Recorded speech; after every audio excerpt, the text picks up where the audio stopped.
Thank you all of you बच्चों। आज जो आपका टॉपिक है थोड़ा सा हट के इलेक्ट्रॉनिक्स से, कौन सा है? प्रोबेबिलिटी। ठीक है, तो बच्चों आज हम जो है कई सारे इसमें प्रोबेबिलिटी के क्वेश्चन आते हैं। कुछ लोग ऐसे भी होंगे जो हो सकता है पहली बार प्रोबेबिलिटी को सुन रहे हो। ठीक है, ऐसा मैं नहीं सबको कह रहा हूँ, कुछ लोग हो सकते हैं कि प्रोबेबिलिटी पहली बार सुन रहे हैं। ठीक है बच्चों, प्रोबेबिलिटी का एक बहुत बड़ा एडवांटेज है। ठीक है, अब आपको समझना है कि प्रोबेबिलिटी कहाँ पे लगाते हैं। ये हमारे प्रैक्टिकल लाइफ में भी है, हर जगह प्रोबेबिलिटी का यूज है। सबसे पहले प्रोबेबिलिटी मतलब जहां पे भी अनसर्टेनिटी आएगी, जहां पे अनिश्चितता आएगी बच्चों, वहां पे क्या होगा? प्रोबेबिलिटी आना तय है एकदम। ठीक, जहां पे आउटपुट पहले से डिफाइन ना हो वहां पे प्रोबेबिलिटी का आना एकदम तय है 100%। जैसे मैं एक क्वाइन को टॉस करूं, क्वाइन का हेड आएगा कि टेल आएगा ये यहाँ पे आइडिया नहीं हमें आउटपुट का, तो यहाँ पे आएगा प्रोबेबिलिटी। ठीक, ये सभी इंजीनियर के लिए, even mechanical, civil, electrical, electronic सबके लिए है। अब पूछोगे सर कैसे है, तो वो बताऊंगा अभी रुक के। पहले आप समझिए क्या है प्रोबेबिलिटी। जैसे आप बच्चों आप इस्माइल जी का एक्सपेरिमेंट परफॉर्म करते होंगे, अगर आपने ट्वेल्थ में किया होगा, तो इस्माइल जी की वैल्यू क्या होती थी? 9.8 मीटर पर सेकंड स्क्वायर। ठीक है, जहां पे आउटपुट पहले से डिफाइन हो, ठीक है, वहां पे तो आप एक्सपेरिमेंट बार बार करते रहते हैं जब तक 9.8 ना आ जाए। लेकिन बच्चों जहां पे पहले से आउटपुट डिफाइन ना हो वहां पे आपको प्रोबेबिलिटी लाना पड़ेगा। जहां पे अनसर्टेनिटी आएगा वहां पे प्रोबेबिलिटी आना एकदम तय है, समझिए। सपोज करिए बच्चों कि हम इलेक्ट्रॉनिक्स के रिस्पेक्ट में बात कर रहे हैं। ठीक है, मान लीजिए मैं यहां से कोई इंफॉर्मेशन आपको भेज रहा हूं, सपोज यूएसए के लिए भेज रहा हूं। अब आपको देखना है बच्चों कि यहां पे कि क्या प्रोबेबिलिटी है कि यहां से जो भी इंफॉर्मेशन मैं भेज रहा हूं उसका 100% वहां पे रिसीव हो जाए। अब हमको यहाँ पे अनसर्टेनिटी आती है कि हो सकता है नॉइज ज्यादा से ज्यादा ऐड हो गई, तो वहां पे मतलब पहुंचने के चांसेस क्या हो जाएंगे? कम हो जाएंगे। तो बच्चों यहाँ पे चांसेज, जहां पे चांस आएंगे वहां पे प्रोबेबिलिटी आएगी। ठीक, अब जैसे बच्चों हम इलेक्ट्रिकल के रिस्पेक्ट में इतना हम लगाएंगे, ये हम मोटर लगा रहे हैं, ये हम डिवाइस लगा रहे हैं, तो इतना करंट आना चाहिए, क्योंकि पिछला डेटा रिकॉर्ड यही कहता है। ठीक है, जैसे इन्वायरमेंट के रिस्पेक्ट की बात करें, इन्वायरमेंट इंजीनियरिंग कोई पढ़ रहा है तो वो क्या करेगा? फॉरकास्ट करेगा, वेदर का अनुमान लगाएगा। कैसे करेगा? Statistical analysis. स्टैटिकल एनालिसिस में तो प्रोबेबिलिटी है ही पूरा। स्टैटिकल एनालिसिस मतलब हम पूरा डेटा इकट्ठा करके उसकी स्टैटिकल एनालिसिस करते हैं। अगर आपने सुना हो कभी मीन, वेरिएंस, डेविएशन, ठीक है, ये सब चीजें सुना होगा, कोवेरिएंस, ये सब चीजें सुना होगा। ठीक है, तो वहां पे जहां पे स्टैटिकल एनालिसिस फिर से प्रोबेबिलिटी आ जाएगी। तो कहने का मतलब यह कि प्रोबेबिलिटी बच्चों जहां पे अनसर्टेनिटी आएगी, जैसे सिविल इंजीनियरिंग की बात करें, मैंने एक ओवरब्रिज बनाया, अब हम कैसे बता पाएंगे कि जो है ये ओवरब्रिज कितने सालों तक चलेगा? अब हम पिछला डेटा पूरा इकट्ठा करेंगे, ठीक, उस पर एनालिसिस करेंगे कि हमने इतना मटेरियल डाला था तो इतने सालों तक ये चला था। उसी के बिहाफ पे, उसी के अकॉर्डिंग हम बताएंगे अगले वाले का। जैसे मैं कह दूं कि जो है 21 सपोज करें कि मैं बोलूं कि आज सपोज करें कि मैं कहूं कि 22 जून को बारिश होगी, कैसे बता सकता हूं? क्योंकि हमने पिछला डेटा इकट्ठा किया, उसकी स्टैटिकल एनालिसिस किया, ठीक है, मीन निकाला, वेरिएंस निकाला, डेविएशन निकाला, कि हो सकता है जो मैं बताऊं उसके 1-2 दिन का वेरिएंस हो सकता है। हो सकता है मैं 22 को बोल रहा हूं, हो सकता है 23 को हो जाए, तो ये सब डेविएशन मुझे चेक करना पड़ेगा। जहां पे वैसे ऐसा होगा वहां पे प्रोबेबिलिटी का आना तय है। ठीक है, मतलब जहां पे आउटपुट पहले से डिफाइन ना हो, प्री डिफाइन ना हो, वहां पे प्रोबेबिलिटी का आना एकदम 100% है बच्चों। ठीक है, तो बच्चों वही प्रोबेबिलिटी की बात करने वाले हम लोग। इसका प्रोबेबिलिटी का बहुत ही रियल लाइफ में बहुत ही यूज है इस पे। ठीक है बच्चों, तो यहाँ पे अगर हम प्रोबेबिलिटी की बात करें तो प्रोबेबिलिटी, ठीक है, प्रोबेबिलिटी की बात करें तो प्रोबेबिलिटी का हिंदी होता है मतलब बच्चों प्रायिकता। क्या होता है? प्रायिकता। ठीक, प्रोबेबिलिटी की बात करें बच्चों, किसी का भी प्रोबेबिलिटी निकालते हैं तो सबसे पहले देखिए ऊपर क्या लिखा है? नंबर ऑफ फेवरेबल आउटकम, जो हम चाहते हैं। ठीक, और यहां पे बच्चों total number of possible outcome, कितने आउटकम आ सकते हैं। ठीक है बच्चों, ये आपको इसमें कभी कोई दिक्कत नहीं होगी, दिक्कत होगी केवल इस वाले ऊपर वाले पार्ट में। ठीक है, ये लगभग फिक्स रहेगा, डाइस के लिए फिक्स रहेगा, क्वाइन के लिए फिक्स रहेगा, कार्ड के लिए फिक्स रहेगा। सबसे ज्यादा जो मोस्ट इंपॉर्टेंट बच्चों जो जनरली फ्रिक्वेंटली पूछे जाते हैं उनमें से डाइस है, ठीक है, क्वाइन वाला है, कार्ड वाला है, ठीक है, कलर वाले कई सारे हैं, बॉल कलर वाले कई सारे हैं, इसमें से सबसे ज्यादा पूछे जाते हैं। ठीक है, तो अभी आज मैं जो टॉपिक लेने वाला डाइस का लेने वाला हूँ, नेक्स्ट वाले में क्वाइन वाला लूंगा। ठीक है, उसके आगे फिर कार्ड वाला बात करेंगे। अभी के लिए इतना देखते हैं। अब देखते हैं बच्चों कि इसमें पहले मैं आपको मेथड थोड़ा सा बताऊंगा, उसके बाद ट्रिक पे आ जाएंगे डायरेक्ट। ठीक है, हर चीज का ट्रिक है बच्चों, जिस चीज पे आप थोड़ा सा एफिशिएंटली वर्क कर देंगे, थोड़ा सा उसके क्वेश्चन को बहुत ज्यादा करेंगे, आपको खुद आइडिया लगने लगेगा क्यों ना हम इससे डायरेक्ट अप्रोच से अप्लाई कर दें यहाँ पे। ठीक है, तो ये कहीं ऐसा नहीं कि कहीं से मिलता है सब चीज़ें, आपको ऑलरेडी आपको मिल जाएगा। ठीक है, चलिए यहाँ पे बच्चों, number of favourable outcome upon total number of possible outcome. जैसे मैं बात करूं, समझिएगा बच्चों, जैसे मैं एक बात करूं कि एक कॉइन को टॉस करेंगे तो आप बोलेंगे सर टोटल पॉसिबल आउटकम क्या हो सकते हैं, या तो हेड आए या तो क्या है, टेल आए, दो हो सकते हैं। यस, अगर मैं कहूं कि दो कॉइन को टॉस करेंगे तो आप क्या कहेंगे, या तो सर दोनों पे हेड आ जाए, या तो एक पे टेल आए दूसरे पे हेड, पहले पे टेल दूसरे पे हेड, या हो सकता है एक पे हेड दूसरे पे टेल, या सर दोनों पे टेल आ सकता है। तो मैं आपसे पूछूं बच्चों कि यहाँ पे total number of possible outcome कितने हैं टू कॉइन के लिए, कहोगे 4। दो कॉइन के लिए बच्चों कितने हैं, 2।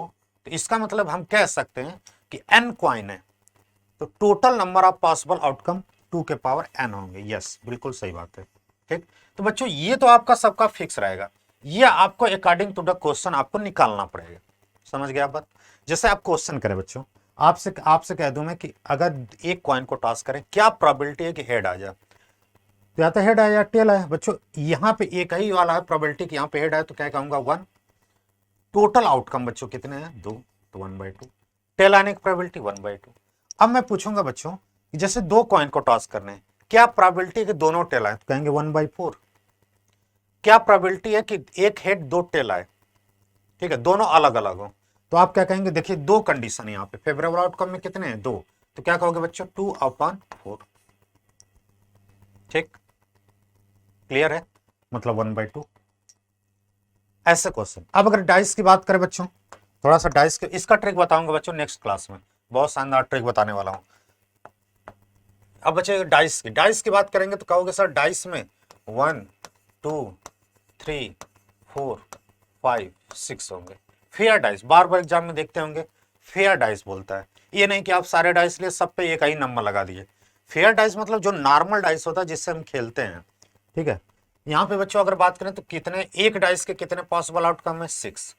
अगर आपसे इसमें कुछ भी पूछा जा सकता है बच्चों, क्या प्रोबेबिलिटी है कि जो भी नंबर आए वो इवन आए, तो फेवरेबल आउटकम बच्चों, तो कहोगे सर या तो 2 आ जाए, या तो 4 आ जाए, या 6 आ जाए, तो कहोगे 3।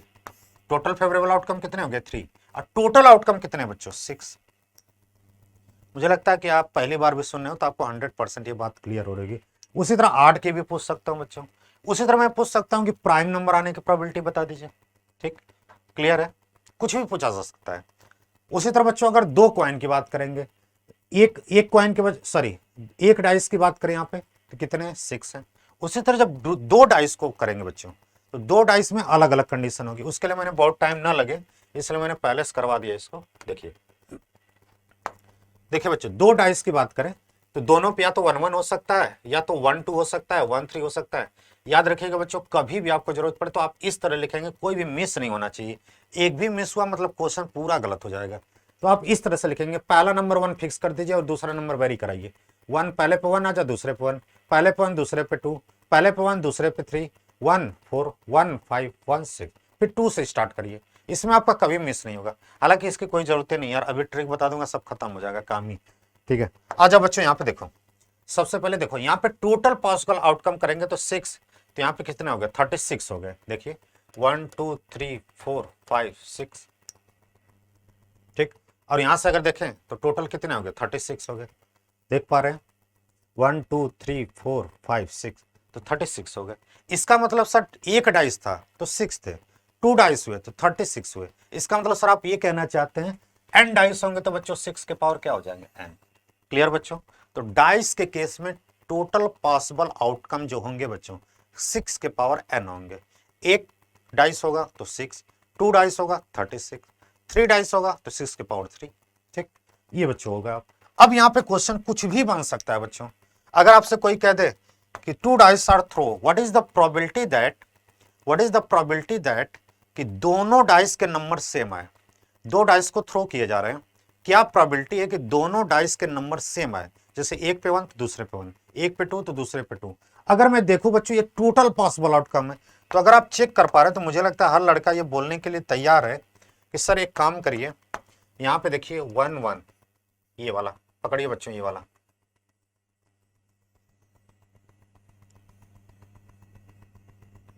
देखिए क्या बच्चों यहाँ पे अगर सब पे सेम है कि नहीं? Yes sir. तो क्या लिख सकते हैं बच्चों? 6/36 1/6। ये प्रोबेबिलिटी होगी कि दोनों पे नंबर क्या है? सेम है।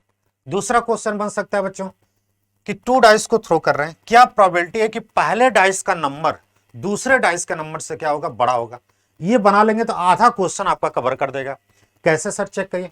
देखिए बच्चों, इस डायगोनल के नीचे अगर आप इसको मैट्रिक्स मान रहे हैं, इस डायगोनल के नीचे मैं आपसे बोलूंगा तो आप कहेंगे यस सर, जो आप बात कर रहे हैं बिल्कुल सही है। मतलब इस डाइस के डायगोनल के नीचे आप देखेंगे बच्चों, तो देखिए यहाँ पे पहला नंबर दूसरे नंबर से बड़ा है। यस, सब में देखिए बच्चों। तो यहाँ पे देखिए टोटल अगर हम बात करें बच्चों तो ये 15 है। तो आप कहेंगे सर लिख दीजिए 15 अपॉन टोटल पॉसिबल आउटकम 36। मैं आपसे पूछ दूं बच्चों कि क्या प्रोबेबिलिटी है कि दूसरा नंबर पहले नंबर से बड़ा होगा? तो डायगोनल के जस्ट ऊपर वाला देख लीजिए। अगेन बच्चों यहाँ पे काउंट कर लीजिए सबको, 1 2 3 4 5 6 7 8 9 10 11 12 13 14 15। मतलब क्या हो जाएगा? 15/36। क्लियर? बहुत सारे क्वेश्चन बनते हैं बच्चों, इसमें कुछ भी पूछा जा सकता है। पूछ देगा कि 2 डाइस को थ्रो करें, क्या प्रोबेबिलिटी है कि सम 4 आए? तो अब कहोगे सर यस सर, बिल्कुल सही बात है। सम 4 आने के बच्चों यहां से या तो कर लीजिए या जैसे भी आपको समझ में आए। अब सम 4 आना है बच्चों। सम 4 आने के तो कहोगे सर ये काम करिए, थोड़ा सा बनाते हैं। सम 4 आने के लिए सर एक पे 1 आ जा, दूसरे पे 3 आ जा। Okay sir. या हो सकता है 3 1 आ जा, या हो सकता है सर 2 एंड 2 आ जा। सर टोटल जो पॉसिबल आउटकम है वो 3 है। तो क्या लिखेंगे? Favourable outcome. फेवरेबल आउटकम कितने? 3। टोटल कितने बच्चों? 36। बोलो, क्लियर है? जैसे मैं कहूं बच्चों, क्या प्रोबेबिलिटी है कि सम 5 आ जा? सम 5 आ जा। सम 5 चाहिए आपको। दोनों डाइस का सम कितना होना चाहिए? 5 आना चाहिए। कहोगे सर यस सर, मैं बताने के लिए तैयार हूं। कहोगे सर एक काम करिए, आप 1 4 ले लीजिए। ले लिया भाई। सर हो सकता है पहले पे 1 दूसरे पे 4 आए।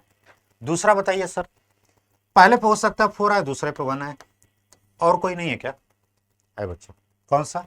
एक पे सर 3 लिख दीजिए और दूसरे पे 2 लिख दीजिए, और एक पे 2 दूसरे पे 3। और मुझे नहीं लगता आपको ये, अगर आपको लगता है तो बताइएगा।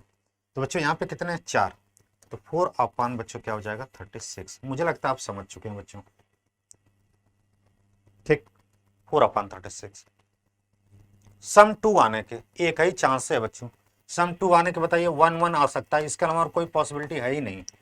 ठीक है, डाइस में नंबर हमेशा 1 से स्टार्ट होता है और कहां तक जाता है? 6 तक जाता है। तो 1 1 हो सकता है। सम 10 आने के, सम 10 आने के बच्चों क्या प्रोबेबिलिटी हो सकती है बता दो? या तो सर 5 5 लिख दीजिए दोनों पे, और बताइए बच्चों। सर या आप क्या करिए, एक पे 4 ला दीजिए, दूसरे पे 6 ला दीजिए। और क्या हो सकता है भाई? 6 और 4। मुझे नहीं लगता आपकी कोई पॉसिबिलिटी है। ठीक है, तो यहां पे बच्चों क्या हो गया? 3/36। ठीक, एक भी चीज मिस नहीं होना चाहिए, ये चीज याद रखिएगा बच्चों। पता चले कि आपने ये लिखा और ये लिखा, इसके बाद ये भूल गए तो आप गलत कर देंगे। ठीक है, तो अब थोड़ा सा मैं आपको आइडिया देने वाला हूं। ठीक है, समझिएगा बच्चों। हाँ, एक चीज याद रखिएगा, प्रोबेबिलिटी, किसी भी प्रोबेबिलिटी का इवेंट, कभी प्रोबेबिलिटी की वैल्यू बच्चों क्या होगी? 0 से 1 के अंदर ही लाई करेगी। ठीक है, अगर 100% चांस होगा तो प्रोबेबिलिटी की वैल्यू 1 हो जाएगी, और एकदम चांस नहीं होगा तो प्रोबेबिलिटी की वैल्यू क्या हो जाएगी? 0। जैसे मैं कहूं एक एक बैग है जिसमें रेड बॉल है, 5 रेड है, 5 ग्रीन है और 5 येलो है। ठीक, मैं पूछ दूं कि what is the probability that ball is getting black? लो, अब जब ब्लैक बॉल है ही नहीं तो प्रोबेबिलिटी कहां से आएगी? प्रोबेबिलिटी 0। ठीक है, तो कहने का मतलब यही है बच्चों कि अगर उसमें है ही नहीं तो कहां से इवेंट होगा? प्रोबेबिलिटी क्या है? 0। एकदम होने की पॉसिबिलिटी है ही नहीं, चांस कहां से बनेगा? ठीक है, चलिए आइए। अब बच्चों मैं कह रहा हूं, जैसे मैं सम की बात करूं, सम की बात करूं तो तुम कहोगे सर एक काम करिए, आप पहले लाइन बनाइए। बना लिया। सर एक बात तो मैं कहना चाहता हूं, बोलो भैया क्या कहना चाहते हो? सर जो मिनिमम सम आएगा 2 आएगा क्या? यस, बिल्कुल सही है। और सर मैक्सिमम 12 आएगा? यस सर, बिल्कुल सही है। क्यों? क्योंकि दोनों पे 6 6 के अलावा और उससे ज्यादा कुछ आ ही नहीं सकता। तो मिनिमम बच्चों तो 2 आएगा सम, मैक्सिमम सर 12 आएगा। ओके, और इसके अंदर बच्चों लिख दीजिए, सारे सम को लिख दीजिए। सम 2 आ सकता है, 3 आ सकता है, 4 आ सकता है, 5 आ सकता है बच्चा, 6 आ सकता है, 7 आ सकता है, 8 आ सकता है, 9 आ सकता है, 10 आ सकता है, 11 आ सकता है। Okay sir. अगर मैं आपसे पूछूं कि मिडिल वाला कौन सा है, कहोगे सर 1 मिनट मुझे काउंट करने दीजिए। चलो भैया देखो यहाँ पे, इधर देखो कितना है 5, इधर भी देखो बच्चों 5 है। यस, बोलो 5 है कि नहीं। मिडिल वाला कौन सा है, 7 है। ओके सर, मिडिल वाला बच्चों देखिएगा 7 है। अब बच्चों मैं कहूंगा सम 2 आने के क्या चांसेस है, सम 2 आने के क्या चांसेस है, तो कहोगे एक चांस है कि दोनों पे क्या हो जाए 1 1 आ जाए।